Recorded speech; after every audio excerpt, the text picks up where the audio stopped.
Bonjour, c'est Wassima sur Wassimagie. Bienvenue sur cette vidéo où on va parler des réseaux sociaux. J'ai eu cette réflexion cette semaine avec le Move Challenge Magie. Il y a une des journées où on explore en profondeur qu'est-ce qui tue notre magie et qu'est-ce qui l'amplifie ou qu'est-ce qui lui donne vie.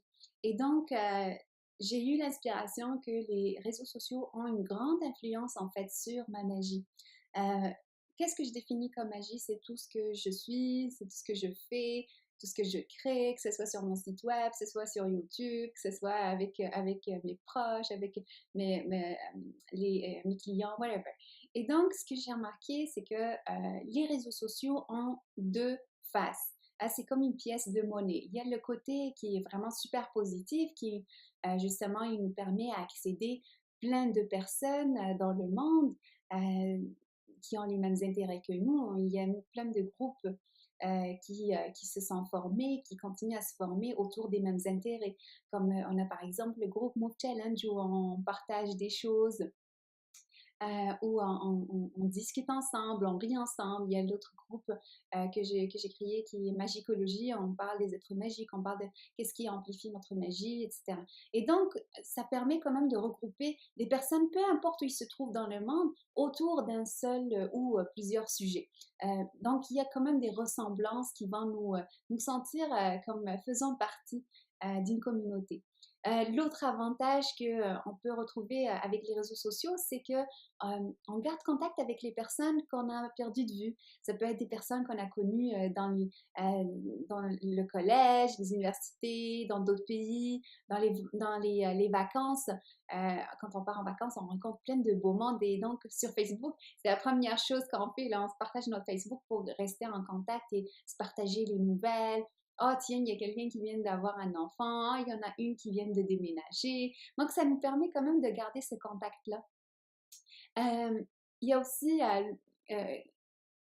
l'autre avantage qu'on peut retrouver dans les réseaux sociaux, c'est qu'on peut toujours avoir des nouvelles, toujours avoir quelque chose de nouveau qu'on va apprendre.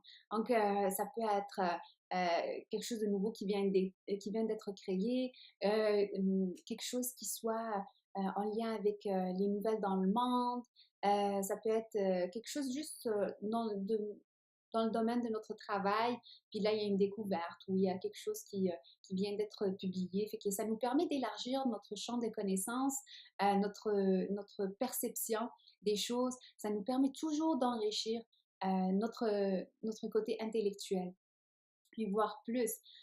Et même pour ceux qui ont des compagnies ou des entreprises ou par exemple des artistes ou comme moi, je propose plusieurs choses sur Internet. Et donc, ça me permet d'être visible, en fait, d'être visible et accessible et de montrer aux gens qu'est-ce que je fais. Donc, je peux approcher les personnes qui sont vraiment intéressées par ce que je fais. Donc, pour les entreprises, ça peut être la même chose, c'est de trouver les personnes qui sont réellement intéressées par leurs produits, par leurs services.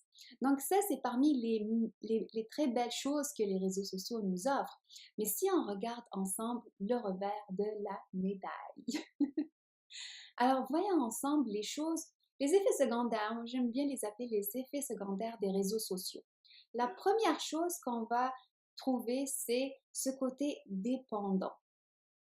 D'ailleurs, en regardant une vidéo, je vais vous mettre le lien un peu plus bas, euh, j'ai appris en fait que les compagnies qui créent ces applications de réseaux sociaux font appel à des ingénieurs qui ont étudié le comportement dans les casinos de Las Vegas. Et ils ont remarqué comment, ou ils ont développé en fait une stratégie qui se base sur le même système, c'est d'attirer le plus de temps possible, le plus de fois possible, le consommateur ou le client à leurs applications. Vous allez juste voir l'effet. Si je vous pose la question, est-ce que vous pouvez rester sans votre cellulaire pendant une semaine? Vous allez voir ce sentiment-là, là. Ce sentiment de mais qu'est-ce que je veux faire? Mais je vais être inaccessible, je vais être en dehors du monde. Ah, il va y avoir le sentiment de rater quelque chose. Donc, vous allez voir que ce sentiment de dépendance, il est complètement, totalement clair lorsque vous pensez vous en départir.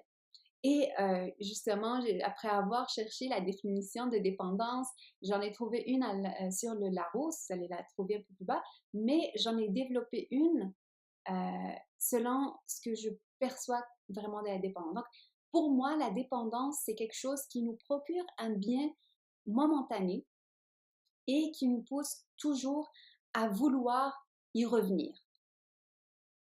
Et on ressent quand même le sentiment de manque quand on arrête, quand on est loin de cette dépendance.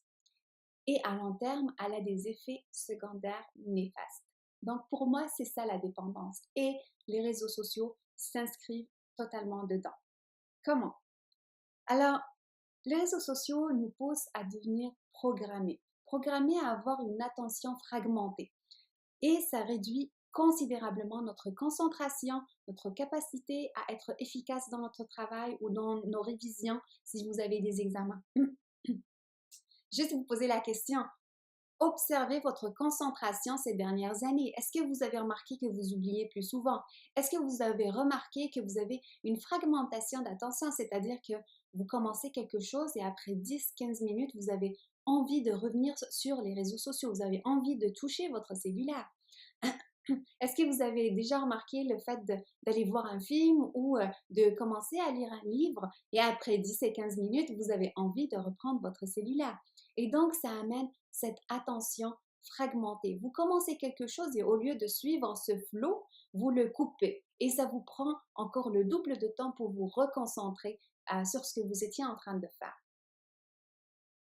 Quand on parle des réseaux sociaux, on leur reproche cet aspect de comparaison avec les autres.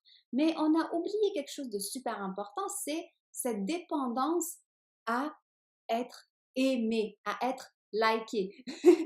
On s'entend qu'un des besoins les plus importants de l'humain en général, c'est d'être aimé, d'être apprécié.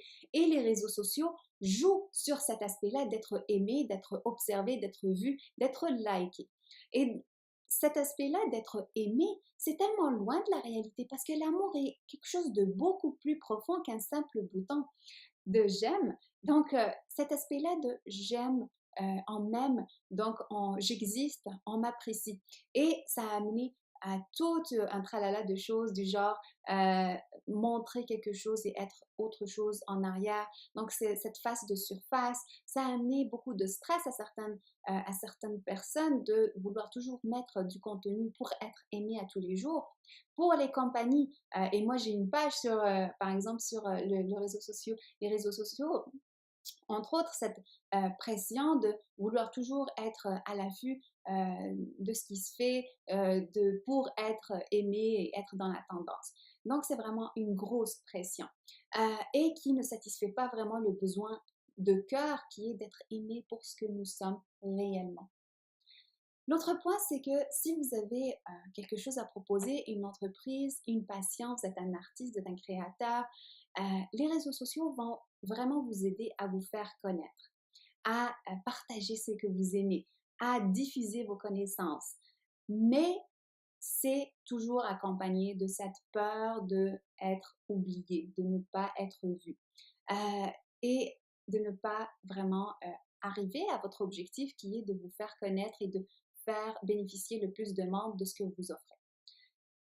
Donc, beaucoup d'entreprises, beaucoup de compagnies tournent vers la publicité, y compris moi, je l'ai déjà fait, tourner vers la publicité monétaire pour que plus de monde puisse nous voir. Mais ça, à long terme, ça devient épuisant et pour notre compte bancaire et pour tout l'engagement, le temps d'engagement, les efforts que ça prend. Ça prend beaucoup de temps d'organiser ces campagnes publicitaires. Ça prend beaucoup d'efforts, d'engagement pour faire ça, pour être visible. Donc, on devient en quelque sorte dépendant de ces campagnes et que si on ne les fait pas, on risque d'être oublié. Mais est-ce que c'est vrai? Et ça, on en parlera une autre fois. Il y a aussi l'autre aspect que j'ai remarqué en utilisant les réseaux sociaux, c'est être en expectation mode. Qu'est-ce que ça veut dire? Ça veut dire être tout le temps en attente. Oh, mais qu'est-ce qui se passe aujourd'hui? Oh, mais il y a telle nouvelle. Oh, mais qu'est-ce qu'il y a pour cette semaine? Oh, mais qu'est-ce qui est arrivé à tel endroit? Qu'est-ce qui est arrivé sur tel groupe? Imaginez par exemple que vous êtes dans les années 1950 et que vous avez des tâches à faire dans votre maison. Mais au lieu de faire ces tâches-là, vous restez à la fenêtre à l'affût du facteur. Vous attendez le facteur avec ce qu'il a à vous porter. Mais ça peut vous porter quelque chose et il peut ne pas vous porter quelque chose. Hein? J'en viens d'avoir un sandwich. C'est plus une alarme. Mais c'est ça, il peut vous apporter quelque chose comme il peut ne pas vous apporter quelque chose, mais vous restez quand même en attente toute la journée du facteur, de la poste. Et donc, c'est comme si vous allez devenir tout le temps connecté, tout le temps cette attente de quelque chose d'intéressant qui pourrait arriver en permanence. Mais cette chose-là, elle peut arriver comme elle peut ne pas être arrivée cette journée-là, mais combien d'heures vous allez passer là-dessus, dans cette énergie qui vous rend complètement impuissant dans votre vie, qui vous rend dans cette position de attente au lieu d'être acteur dans votre vie. L'autre chose que j'ai remarqué aussi pour les réseaux sociaux, c'est une perte d'énergie totale quand je les utilise toute la journée. Dans mon travail, des fois, je suis amenée à utiliser les réseaux sociaux, que ce soit pour rencontrer des clients, que ce soit pour organiser des événements, répondre aux courriels, mettre des photos, etc., etc., etc. Et quand je passe la journée là-dessus, j'ai remarqué que j'avais mal à la tête, que je me sentais fatiguée, j'étais dispersée mentalement, j'avais les yeux qui me faisaient mal, je commençais à avoir vraiment comme d'une face en flou. Je sentais comme si ma maison était ouverte, la porte était ouverte et peu importe, pouvait rentrer à n'importe quel moment. Et ça, côté énergétique, c'est néfaste. C'est comme si on se sent vidé en fait. C'est ça le mot, vidé en fin de journée. Donc voilà, de façon résumée, les points positifs et les points négatifs de l'utilisation des réseaux sociaux pour nous aujourd'hui. Alors, qu'est-ce qu'on fait face à ça? Comment est-ce qu'on peut équilibrer? Comment est-ce qu'on peut trouver le juste milieu dans l'utilisation des réseaux sociaux? Et ce sujet-là, on va l'aborder un peu plus la vidéo prochaine. Donc, si vous avez aimé cette vidéo, n'oubliez pas de l'aimer. Partagez-la pour quelqu'un, ça pourrait peut-être l'aider à comprendre les effets des réseaux sociaux sur sa vie. Et aussi, n'oubliez pas de vous abonner sur ma chaîne. Si vous êtes intéressé aussi au Move Challenge Magie, vous pouvez retrouver le lien un peu plus bas. On l'a déjà commencé. Vous pouvez commencer quand vous le souhaitez. Quand vous le souhaitez. Je vais y arriver. Je vais y arriver. À bientôt. Puis n'oubliez pas de suivre la chaîne pour connaître comment trouver l'équilibre dans l'utilisation des réseaux sociaux. À bientôt.